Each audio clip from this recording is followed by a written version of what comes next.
Para poder interpretar gráficos, tenemos que saber leer el plano.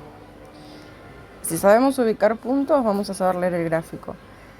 El gráfico está compuesto por una sucesión de puntos que forman, en este caso, una línea, ¿sí? Acá tenemos el recorrido que hace el dibujo, forma una línea. Pero esa línea está conformada por una sucesión de puntos.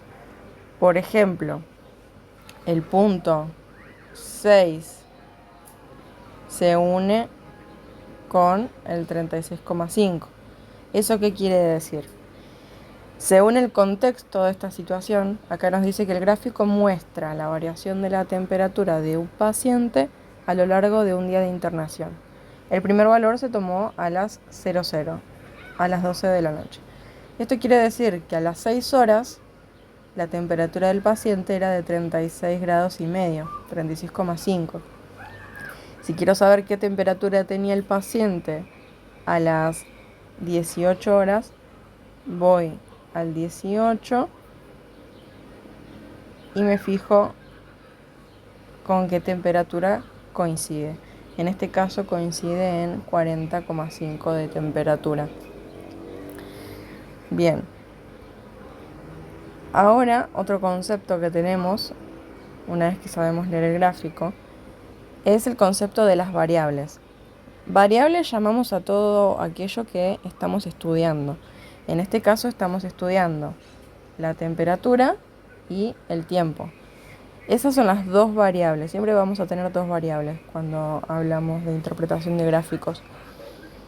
Bien, y siempre una depende de la otra.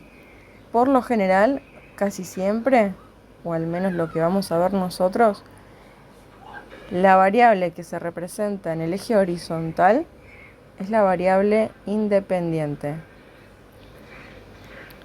Y la variable que se representa sobre el eje vertical, o sea la temperatura, esta va a ser la dependiente.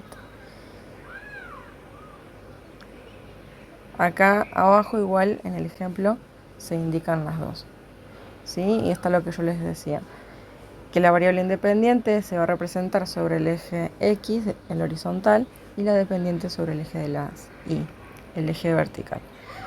Y eso es lo que hay que hacer acá en estas actividades. Hay que ver cuáles son las variables, responder algunas preguntas. Acá hay otro también para responder, analizando los puntos. Algo a tener en cuenta es el movimiento que hace el gráfico.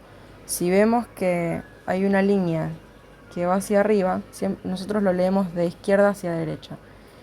Esto comienza a subir. Si se queda quieto es porque no está cambiando, digamos. En este caso que me está comparando tiempo con temperatura, quiere decir que el tiempo transcurre, pero la temperatura está en el mismo valor. Luego, si vemos esta parte del gráfico, si volvemos a lo mismo, si lo leemos de izquierda a derecha, si lo leo de acá para acá, podemos ver que la línea baja, lo que quiere decir que la temperatura está descendiendo en el tiempo que transcurre. Bueno, a ver qué más. Bueno, y después también hay más preguntas, todo para interpretar con gráficos.